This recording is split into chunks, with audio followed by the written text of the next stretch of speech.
Quiet on set, please. Fwa, fwa, fwa. Hey, what's up? Hello, and welcome to the very first Ronncoco cast with me, Ronncoco, and the beautiful Shredmoss. Shredmoss, just a couple words. Steph currently has a bit of a frog in the throat, so her voice isn't exactly at its full capacity, but I'm sure we'll be able to get through this first podcast, and well, not a podcast because it's a video, so it's the Ronncoco cast. What am I talking about? The Ronncoco.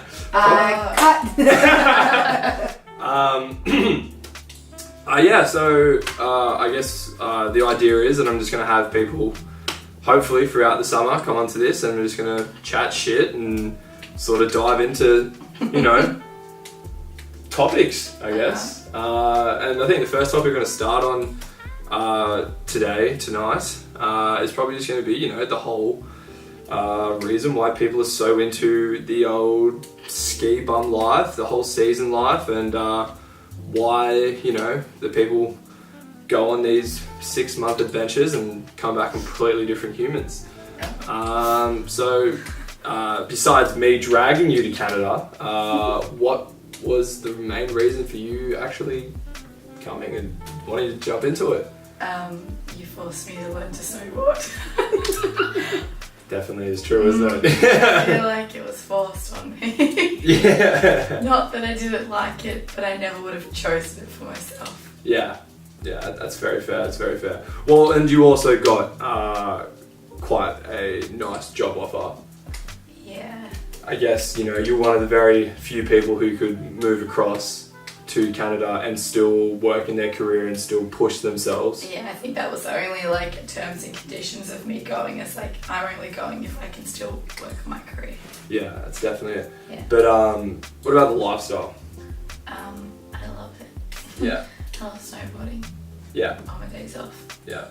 Snow makes everything look pretty. Yeah, 100%. Everyone's 110% on holiday mode all the time. Yeah. So no one's really upset or stressed about anything. Yeah, definitely. Really nice to be around. I definitely think that working in an environment where money is not the main drive is definitely a great thing for the mindset. I think people are happier. Yeah, big time. People actually want to wake up during the day, especially coming back from the grind of what Sydney is. Mm-hmm. Well, we're both from Sydney, where you're brought up and told that, you find a good job that pays well, and you strive to do that until you hit breaking point, which I wasn't at breaking point, but I definitely wasn't happy with where I was. You definitely went to the hospital from working too many days in a row. I definitely did do that, trying to save enough money to buy a house in Did you Sydney. know that? I'm not joking. Yeah. Which... Who are you talking to? No one's over there. Yeah. When you went to hospital for exertion, because you worked so many days in a row from going from night shift to day shift. Yeah. Doing so many hours. Definitely is true. I worked 28 days in a row, and on that 28th day I did a 16-hour day and ended up in hospital the next day. Yeah. Fantastic. Yeah. But definitely I think... I was really irritated because I just started a new job and I'd worked there for 4 days, and Mitch was telling me I needed to leave because he was in hospital, and I was like, that's really awkward, and they don't know me, and I don't want to leave, and he's like, I'm in hospital, and he's like, you need to come, and I was like, and this is really awkward because I literally just started, and I'm trying to impress people and be really good at my job, and I'm like, oh, by the way, I'm on my lunch break and all of a sudden I need to go home because my boyfriend's in hospital. Yeah, that just shows you how much he values my life. Okay, well I can, so... Yeah, but yeah. I definitely hesitated for a second though. Yeah. Can I not wait another 3 hours until I actually just normally finish? Yeah, new job that, it's it pays the bills. My boyfriend's life, who was at hospital, I wasn't ever going to die. Dead. But, You would have been fine, you just didn't want to sit by yourself. That is very true.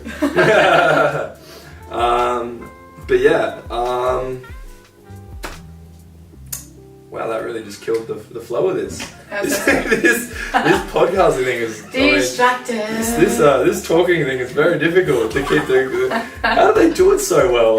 You see all these people just chat shit, and I feel like it's practice though, and also you can just cut shit out wherever you feel. I'm not going to cut it out. I don't want to do that. I want to be no jump cuts. You know what I'm saying? It's just straight chatting crap.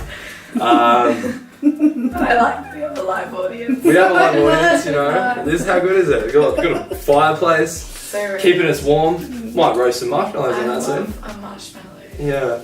Oh no, but back on the topic of you know, the ski life. Why did you want to be here? Why did you want to do a season? Well, obviously it was something I wanted to do since I was like quite young, 16. Myself, Brett, and Matt. It was our plan. I finished my apprenticeship a year after them, so they were already over here. But obviously, you know, the love of snowboarding, and you sort of do whatever it takes, no matter what job it is, to be able to have the opportunity to ride as much as possible. But yeah, in my first season, I didn't think too much of it. It was just like such a huge perk to be able to work on a resort and be able to snowboard as much. But then I feel like the biggest thing was when we moved back home after that first season, and just the mindset and just like your level of happiness, because like you've literally, you know, obviously, I don't know, most people that watch this will probably know that like the base rate in Canada, or the minimum wage, sorry, is extremely low, like ridiculously low. Like last season I was on $11.50 an hour, and I could happily say that was the happiest I'd ever been in my whole entire life. And it's just such a different world that you don't experience back home in Oz, because the minimum wage is like 22 or something, and it's just the way, it's just to grind out and just work your guts off. And like, it's like, I don't know, it's just like, you reckon it's like there's these chains that are just thrown at us back home in Oz of like how you're meant to live your life, right? You said chains? Yeah, chains from like, it would have been dragged by our parents and their parents of like how society is telling you to do things. Mm-hmm. It's like, well, why don't we have an investment property? Because I don't care. Yeah, because to be honest with you, I don't want to be in debt. Look, you can still get a mortgage when you're 30 or when you're 40, so... Yeah, there's no rush. I feel like there's no rush. Amen, sister. Yeah. Oh, we're getting an amen from the crowd. Amen. But yeah, so definitely moving back the first time, I was, super just like blown away with like why the hell I was doing what I was doing. And it was like, I think that in that 5 month period when we went, yeah, big time. That 5 month period when I went back home, I worked. That was probably the most I ever worked in such like a short amount of time. Like I barely saw you. Yeah. Like I was away. Yeah, you did quite a lot of work away from home, so you'd make more money. Yeah. But you know, in good reason, it was to be able to come back here and be in this extremely nice apartment that we are in right now in Whistler. Mm-hmm. But yeah, I guess that was the main reason why I did it, obviously for love of snowboarding. So any standouts for you from like, as into why you continue and want to continue doing this? I feel like after your first season and you just like look at how good you are at riding at the end of the first season, you see how like, I don't know, how good being consistent is and how confident that makes you, and it's kind of like, it's a little bit addicting. Yeah. Because this would probably be like one of the first times that you have like consistently done something on a regular basis that you haven't really done before, right? Yeah. Besides from when you were like a young kid dancing. Yeah. So like it's kind of addicting to know that you can be good at something other than your job. Yeah. And I think that's really like rewarding. Yeah. Like it's really fun, and it makes you feel like you're not like you're young again, but just like you're carefree like you were before, because work isn't your main priority anymore. Even though I technically was still doing my career while I was there. Yeah. I was just lucky that like my job was in holiday land where everything is a little bit less stressful, and like the demand isn't as high because everyone is just like, I don't know. Yeah. In a good mood, so they're not really pressuring you to get things done in like a ridiculous time, even though everything was still done on time. Yeah. If that makes sense. Yeah. I think like this it's a whole different industry, so working like compared to fashion, where it's like really strict and intense all the time. Yeah. It's not the same thing on a ski resort because it's a different industry and a different customer, and everyone is like, I don't know, it's just different. 100%. In a more relaxing way. 100%.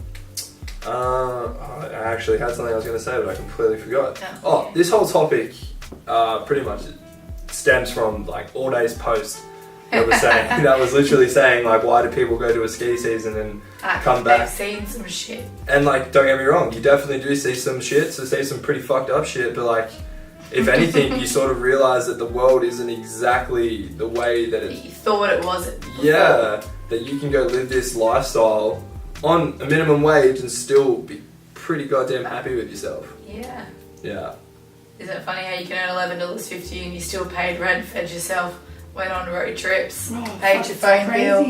Is it crazy that you can do all of that? Yeah, 100%. And if you're at home, if someone ever told you they're going to pay you $11.50, you'd be like, I can't afford to live. You can't do anything. Yeah, you definitely realise as well that the luxuries that the things that you think like you need back home that become luxuries when you're over there that you just don't need. Yeah, you just kind of like, man, I was really wasteful. Yeah. Like, isn't it funny that we like I don't think about fashion at all when you're in Canada. Like when you live to ski resort, like I didn't give a crap what I wore. And you know what? No one else was gonna look at me differently for not looking like $1 million. Like Instagram me every day. It's fucking cold, dude. Yeah. Like, don't give a fuck fashion's not a thing, like just being warm cold. is practical, and like that was the only thing that mattered. Like no one looked at you differently because you dressed a bit differently. Yeah, big time. That stigma attached to the way you look and the way you treat someone is detached. So like you kind of feel a bit more like wholesome, and like everybody's like a bit more community based. Yeah, big time. Big time. If that makes sense. Alright, yeah, this is cool. I'm going to see if that's still recording, because I don't know how long it's got left to record on. Right. And but if I'm going to walk to the camera and then going to come back and then we're going to talk about a different topic. Right, Intermission. It's still recording. Intermission. Oh yeah, it's Mitchell, by the way. Pleasure. That's for you. We've been dating for 5 years. Yeah, we have. It's been wonderful. Thanks for coming. New topic. Instagram moving their app forward in a positive way, I think, but I can also see how it could be somewhat negative. Oh my god, I don't even care about this. Yeah, but a lot of people might care about this. I know, but I don't get paid to care about it, so... That's such a negative way to be on this podcast. Oh my god. I'm all about here for people expressing what they like, their thoughts on it, like and like shit like that. And here you are going, I'm not getting money. I'm not getting money about. I'm gonna have to go edit this. I know, but who cares about Instagram? Anyway, Instagram removing the amount of likes that can be seen on posts. Yeah. Being someone who I believe I'm quite active on the social medias. You always pester me for videos and photos, so I don't know. I feel like you might have a bit of an opinion on this. I like to see how far I've come. Yeah. And I like you working on something because otherwise it's just super annoying. Yeah. Well, okay. But jokes. what do you reckon is going to happen? How do you reckon it's going to? Do you reckon that the platform will change? Do you reckon it will lose? Seeing as I officially am updated on the no liking scheme. Yeah. This is why I thought it's exactly the same. Oh. It's like.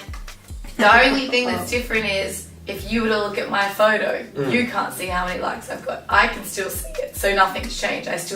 If I was caring about it, I would still feel validated because I can still see my likes. Right, so you can still see your own likes then? Yes.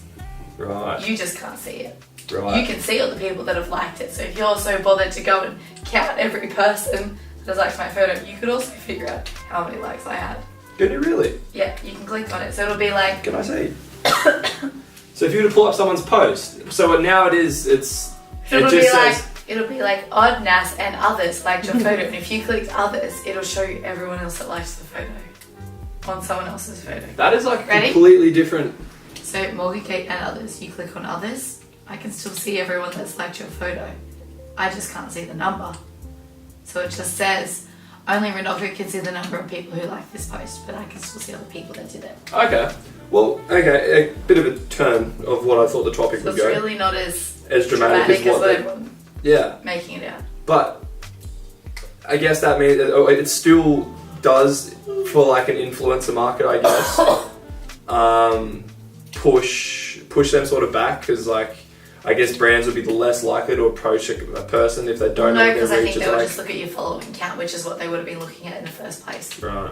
is like how much exposure they could potentially get because you had 20k followers, or if you had like 1 million. Right, I'm actually really bummed that it didn't go. So it hasn't really changed. It's just unless yours is like really early stages and it's still going to go to what they said it was going to do on the radio. What were they saying? Well, they were saying that Instagram was going to completely remove likes from the platform, and their reasoning was to obviously push people to upload things that they want to and not be trying to do things for obviously likes.